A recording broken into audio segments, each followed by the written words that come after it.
기존의 방식을 버리고 새로운 방식을 받아들인다는 것은 아주 쉬운 일은 아니에요. 지금에 만족한다면 더욱더 바꿀 필요는 없겠죠. 그리고 또한 만족한다는 말은 그 자리에 안주했다는 말도 돼요. 그러므로 영어 학습에 있어서 우리가 기존의 방법을 계속 유지한다는 건 어찌 보면은 새로운 거를 받아들이지 않고 기존에 만족하고 있다는 얘기도 되지만, 우리나라 사람들의 99%는 자신의 영어 실력에 만족하는 사람은 없어요. 인생의 무모한 도전은 때로는 역사를 바꾼다는 거. 우리 많은 그런 경우를 보죠. 그들의 특징들이 있습니다. 남의 말을 잘 듣지 않는다는 공통점을 갖고 있어요. 왜 남의 말은 근본적으로 기존의 삶의 방식을 유지한다는 얘기예요. 남의 말을 듣는다는 것은 기존의 삶의 방식을 따라가는 것이다. 기존의 삶의 방식이 아무래도 어느 정도 검증된 방식이죠. 그래서 이것을 따라가면 그래도 어느 정도 기본은 하죠. 이 말의 의미는 기본이에요. 그러나 기본을 아닌 한번 사는 우리들의 인생을 좀 멋지게, 또는 실패하면 굉장히 비참할 수도 있습니다. 그러나 기본적인 삶에 만족하지 않는 분들은 남의 말을 들어서는 아니 되겠죠. 그렇다면 남의 말을 듣지 않으면 어떤 걸 기준으로 해야 될까? 분명 우리에겐 어떤 기준이 있어야 돼요. 그 기준을 우리는 뭐라 합니까? 지금은 과학이라고 합니다. 물론 유사과학에 주의해야 됩니다. 유사과학은 더 위험을 초래할 수 있어요. 항상 과학이라는 건 딱 여러분이 알고 있는 그 기본 지식, 교과서에 있는 지식, 그게 가장 기준이 된다 봐도 좋고요. 플러스해서 뭐 노벨상 같은 거 받은 거 있죠. 노벨상은 그 기준이 마련되어 있다 볼 수 있겠죠. 자, 그럼 영어에 관한 이야기를 한번 해볼까요? 역시 언어에게서는 많은 발전이 일어나고 있어요.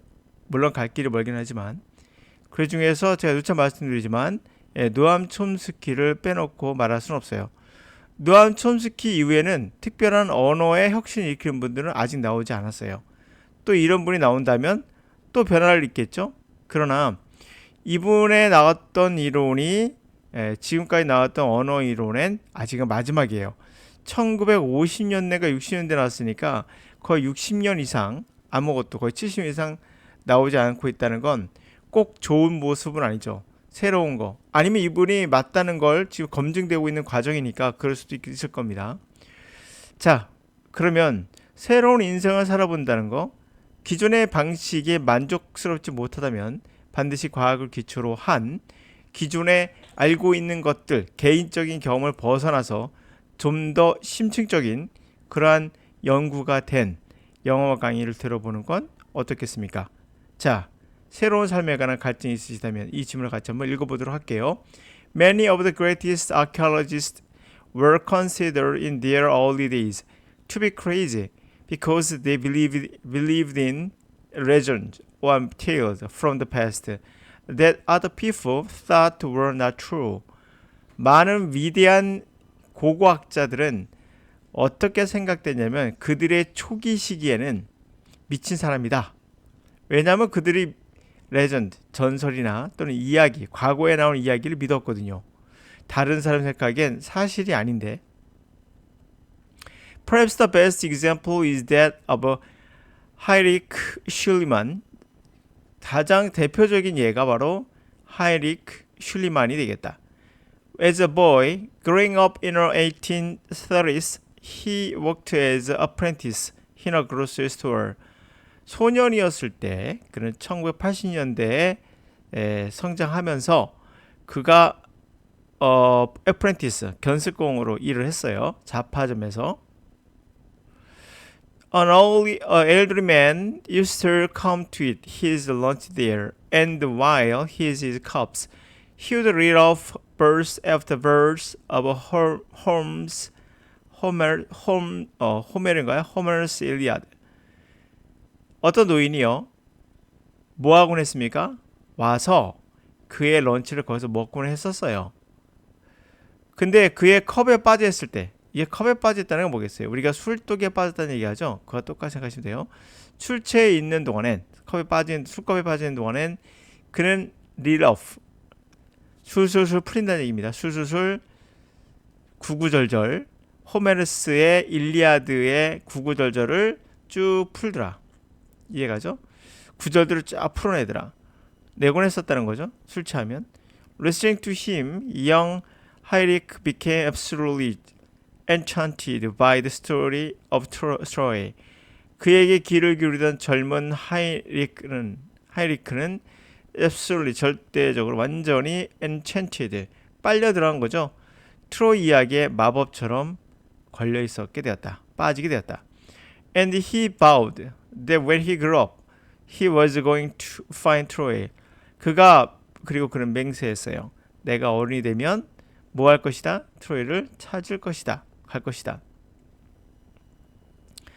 When he told that people, they said, "Oh, don't be silly. Homer's Iliad is just a myth." 그가 그것을 사람들에게 말했을 때 사람들은 이렇게 말해요. 바보 같은 짓을 하지 마. 호메르스의 일리아드는 단지 신화일 뿐이다. There is such a place as Troy. 트로이 같은 그와 같은 장소는 없다. It is a mythical place. 그것은 신화적인 장소이다. 라고요. Nonetheless, Heinrich believed that Troy was real and he went to business in order to make enough money to fund his search.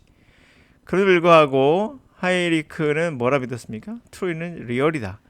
그래서 그가 비즈니스로 뛰어듭니다. 뭐 하기 위해서죠? 목적은 충분한 돈을 만들어서 그의 서치, 연구에, 조사에 펀드를 대고자 했던 거죠. By the time he was 36, he was a very wealthy man. 자, 그가 언제쯤?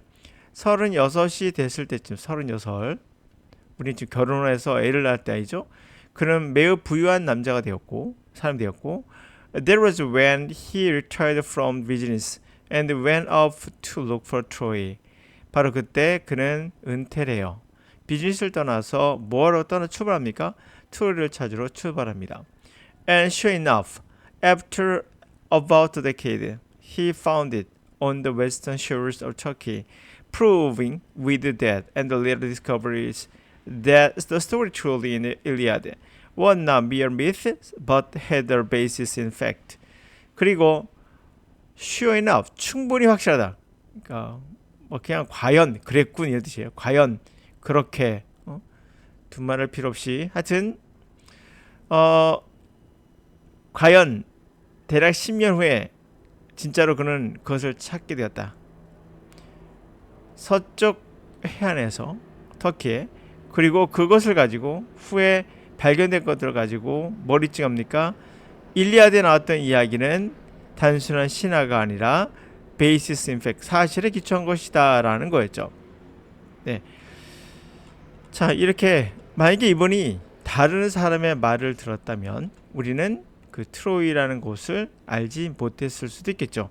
물론 논란의 여지는 있지만 중요한 포인트는 그래도 유적을 찾은 겁니다. 그래서 무모한 도전에 역사를 바꾼 사람들은 남의 말을 듣지 않습니다. 그래서 기존의 방식을 때로는 거부하고 새로운 방식을 찾아갈 필요가 있다는 걸 우리는 알 수가 있죠. 그러나 무모한 도전은 꽤 고통스러울 수 있어요. 그런데 지금 나와 있는 영어에 관해서는 지금 많은 발전이 일어났고 그중에서도 근대 언어에서는 노암 촌스키를 빼놓고는 누구도 그 이야기를 할 수 없을 정도로 우리 언어는 현재 이분이 가장 최신의 그런 어떤 언어학 이론을 가지고 있죠. 그래서 학교에서도 이분의 언어 이론을 마지막에 가르치죠. 그 이유는 이분 이후에 없기 때문에 그러합니다. 중간에 스키너 교수도 가르치나 이것은 거부되고 있는 상황의 어떤 이야기의 흐름 속에 들어가는 하나의 구절로 보시면 되고요.